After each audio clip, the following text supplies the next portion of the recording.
I'm going to show you the shell because then you're not going to see. I'm actually teaching this class currently. I was the absolute horrible student, and not that I procrastinated, but I underestimated grossly how much effort it would take to develop this course, not only in terms of the amount of material. The design, I think I got down relatively quickly, and you know, I can definitely see that there are a lot of areas to improve on it, but at least the amount of time it went into presenting all the material for the students was a lot. So let's go ahead and look at this. It's interesting. So is this, yeah, it's interesting. I'm trying to see if I'm on the student. I am not, correct? Okay, I'm going to go to student preview. All right. So I guess I'll show you, this is not what mine looks like normally, so I don't know why that is. You know, we have whatever, things happen. But so this is what it looks like normally. There is sort of just a generic homepage. And I kind of like the idea that it just, these images give them an idea of what is second language acquisition about, rather than the video that is on this page. So I don't know why that is, but there would be an interesting, it would be nice actually to put this maybe with those other things on the same page. Maybe somebody can help me with that. All right, so just a generic welcome. Your generic design of having your syllabus, office hours, all these sorts of things over here. And then it is organized into modules like everyone else has done here. So let's click into the weeks. They're organized in 4-week sections. And then at the end of each 4 weeks, there is a quiz. And the quiz is designed just to make sure that you grasp the concepts that are being discussed in those 4-week sections. I don't expect, honestly, mastery of every single one of the concepts, every single one of the theories that we're going over. It's a massive amount of information. It's a graduate level course. There are, I mean, there are 3 complete textbooks plus another half of a textbook that they read during this course. And it takes them, it's kind of like a tour de force. It takes them from very little knowledge of second language acquisition about how we learn other languages to a pretty in-depth overview of various theories that people have about how to understand that process. I think that's a good explanation. So as you saw on that front video, although you all look like you're choking yourself or something, and I look like I'm a, you know,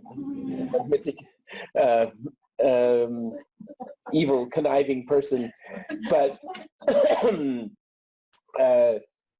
each week starts with a video, and there might be an introduction to the course or an introduction to the course material for that week, but I have every week start with a video, and normally they're not more than 3 or 4 minutes. And then, that's interesting. Okay, that must be a function of the copying again. That's weird. So then this is, in the first week, they're just viewing a lecture, and I have linked to a lot of different lectures from other individuals. Some of them are optional, and they say in parentheses next to them optional. If they're not optional, if it doesn't say optional on it, it's required.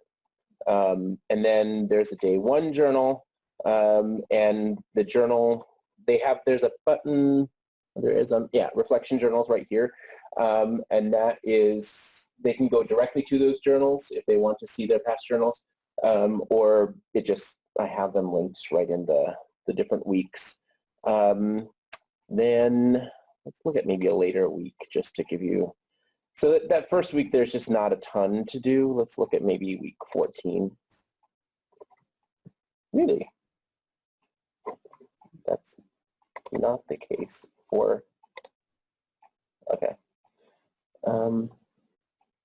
It's really weird that some of the stuff copied and some didn't, it seems. Because what I did is I have it all in my class that I'm currently teaching, and then I went to copy it into the into the shell for y'all. So this gives you a little bit of a better overview of what might go on in a week. There are several videos here. These are all short videos. They're no more than, these feedback videos are maybe 1 or 2 minutes long max. So, and I'm just going to memorize those a bit. But most weeks have a voice thread where I am providing the lecture. This is more of a lecture format class. The students have generally zero background in what is behaviorism, for instance, and how does that connect to second language acquisition or second language learning. So I need to help them understand those concepts for going forward. Let's see here. Has my perspective regarding online learning changed? Minimally, I guess. I mean that in a positive way. I came into it in the beginning. I mean, I guess it has changed insofar as that I see how much time and effort needs to go into this.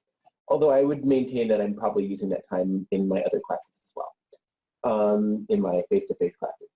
I think I went into this thinking that online learning would be a really good opportunity for a course in second language acquisition, because my experience as a graduate student was that concepts were so difficult to understand and so complex, and the words were so foreign, and sometimes they would talk so fast in those lectures that I didn't understand everything. And I really appreciate, and I hope my students appreciate, that they can go back and repeat a section of a lecture, or they can sit there with the book and pause the lecture and look at a term if they don't understand it. Whether or not they're doing that, I can't guarantee, but I would hope. So, so I went into it with that perspective, and generally speaking, I can be a very pessimistic person, but I've been surprised at how well my students have done in this course. The OCDP program has been long for me, but it's been really fantastic. I'm not a technophobe, generally speaking, so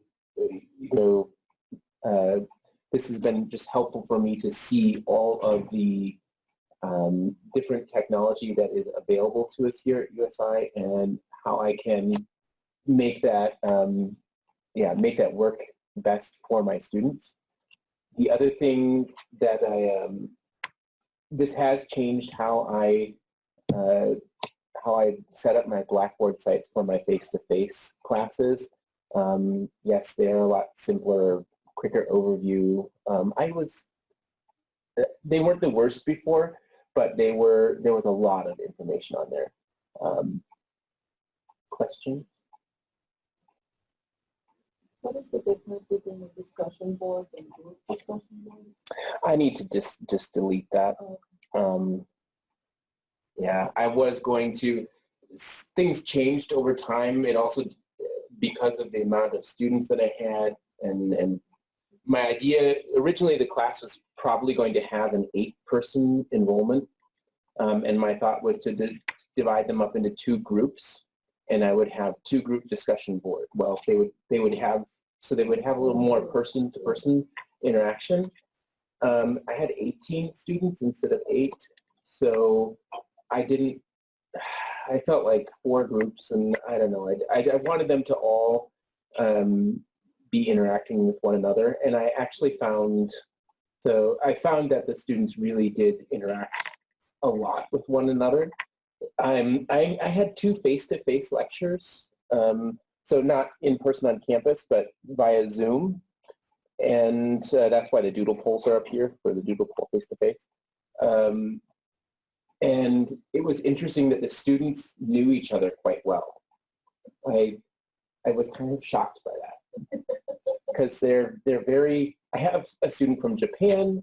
I have a student from the Ivory Coast. I have several native Spanish-speaking students.